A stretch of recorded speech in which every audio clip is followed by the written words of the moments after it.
This is a study on interannual warm Arctic cold continent pattern over the North American sector, collaborated with Hailen, who is also here. And this is a pattern very similar to what James Overland and Chukchi-Bering just presented. The warm Arctic cold continent pattern, or WACC in short, features Arctic warming that accompany with a cold winter in mid-latitudes. And the pattern has been found in long-term trend and in interseasonal to interannual variability of surface air temperature.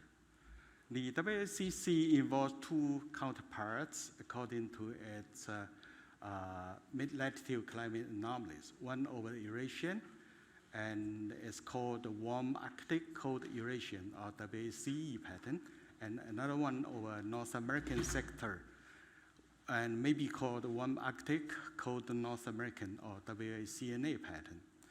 The WACE pattern is often defined as EOF2, or winter surface air temperature anomalies, over the Eurasian sector, while the WACNA is defined as EOF1, or winter SAT anomaly, over the North American sector. The Eurasian pattern has been widely studied, including the influences of external forcing and internal climate variability. By contrast, less attention has been paid on these North American patterns, especially the formation of the WACNA. So the main questions we'd like to address in this study are, what are the processes of the evolution and formation of this North American pattern, and what's the relationship between the WACE and WACNA patterns, in particular, whether these two patterns appear at the same time and covary in phase or out of phase.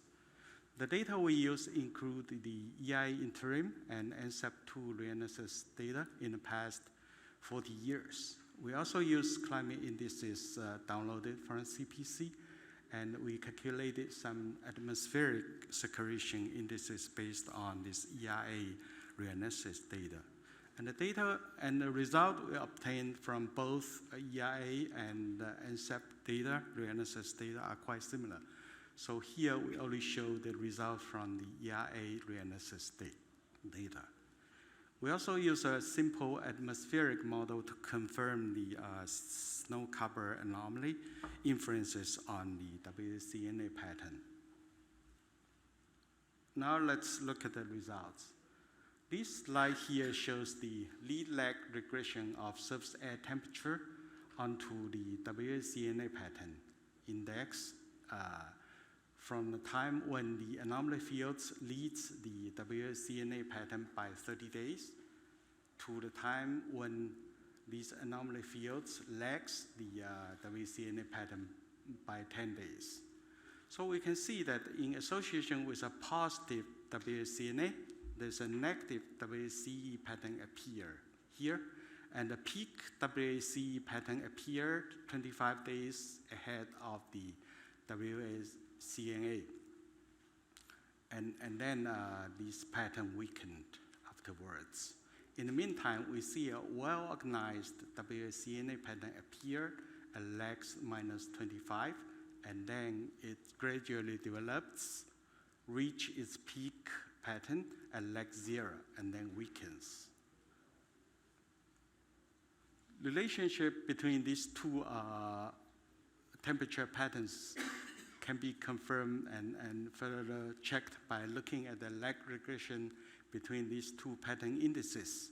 We see that the strongest negative correlation appeared when the Eurasian pattern leads the North American pattern by 25 days. WACNA-associated sea level pressure anomaly shows a well-organized anomalous pattern, horseshoe-shaped pattern spanning over Gulf Alaska, and North America. And this pattern appeared at lags minus 25, gradually develops and reach its peak pattern at lags minus 5, and then decreases afterwards. So with this anomalous circulation here, we can see that it will bring warm air from North Pacific and cold air from Arctic that will support a positive WACNA pattern. In the mid-troposphere, this circulation shows the mid-troposphere circulation patterns. We see that in association with the WACNA temperature pattern, there's a two large-scale atmospheric teleconnection pattern appear. One is the Asian-Bering-North American, or ABNA large-scale circulation pattern here, and another one is a tropical, ex-tropical related Pacific North American, or PNA pattern. So these two large-scale atmospheric teleconnection pattern appeared upstream and ahead of the temperature pattern. Lag correlation further shows that this ABNA teleconnection,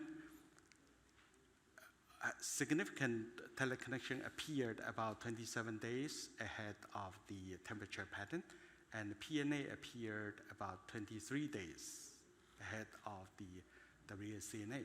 And both circulation patterns has the strongest correlation with the temperature pattern when they lead the temperature pattern by about 5 days. To trace the potential forcing of the WACNA pattern, this slide here shows the geopotential and wave activity fluxes anomaly at 200 millibar. So we can see that the circulation anomaly shows, indicated by the color shading here, have a similar feature as we saw above at 500 millibar. So which indicated that they have a barotropic structure of the circulation anomaly. And the wave activity fluxes here are dominated by two wave trends. One follow the PNA pattern and another follow the ABNA pattern. So this suggested that the main source of the WACNA may be traced back both from the tropical Pacific Ocean and also from the Eurasian land. The WACNA-related sea surface temperature and outgoing long-wave radiation shows cooling in the tropical Central Eastern Pacific and also have a positive ORI anomalies over the tropical Central Pacific. And these two anomalies increases slightly during the evolution. So this indicated that in association with the WACNA temperature pattern, they have an ENSO-like SST and atmospheric heating anomaly in tropical Central Pacific. This result is consistent with previous study, which highlight the ENSO impact on North American climate through the PNA teleconnection. In the mid-high latitudes, snow cover and sea ice are two potential forcing. This left panel here shows the WACNA-associated snow density anomalies.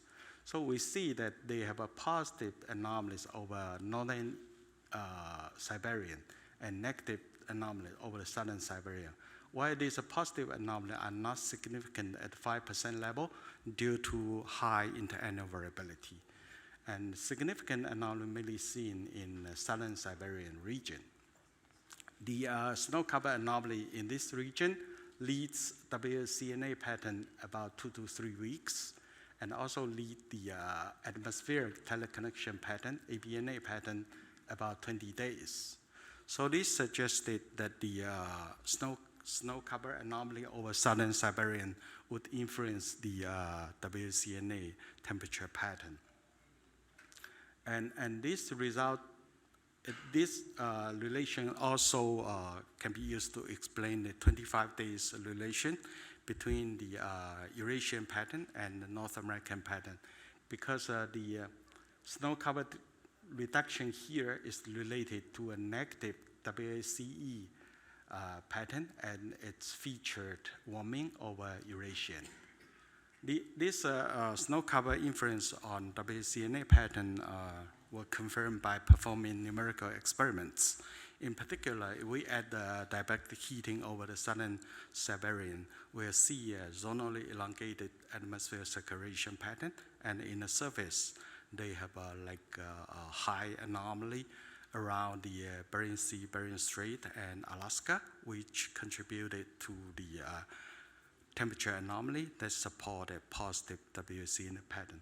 I haven't shown the numerical result here, but more detailed numerical result can be seen in one of our recent paper just published in Journal of Climate. And then by contrast, the sea ice anomalies do not show any significant remote influence on WACNA. Instead, we only see some regional influences as highlighted in previous studies. So to summarize, we may use this schematic to illustrate the formation of the WACNA. A negative WACE pattern is found to lead a positive WACNA about 25 days. So in association with a positive WACNA, we see a negative ABNA and negative PNA teleconnection patterns appeared upstream and ahead of this temperature pattern. This negative ABNA pattern can be driven by snow cover and reduction over southern Siberian, which is related to a negative WACE pattern, and it features warming here, while the PNA anomaly can be driven by an ENSO-like SST anomaly. At the surface, in association with a positive WACNA, we see a horseshoe-shaped circulation anomaly spanning over Gulf Alaska, and Western Canada, which would bring warm temperature from North Pacific and cold temperature from Arctic that supported a positive WACNA. And processes with opposite signs would bring a negative WACNA pattern. I'll stop here. Thank you very much for your attention.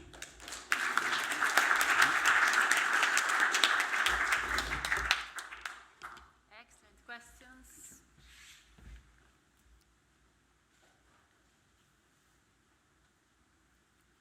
Very quiet audience. On the chat. Yes. Thank you so much. WACE pattern is usually understood that the influence of Bering Sea ice reduction. So is it in your analysis, are there any signature in the sea ice reduction in the Bering Sea region? Tachi, I just remember maybe you were old friend. We got to know each other about 25 years ago. I know. It's a very good question. I think here we like to highlight that the snow cover anomaly over the southern Siberian may influence WACNA, but it's a local influences. I mean, it may also affect the WACE there locally. So it may have a two effect. But I guess the dominant driver for the Eurasian pattern, it's a sea ice anomaly. So it's not snow cover anomaly. Additional information. Thank you so much. Yeah. Thank you.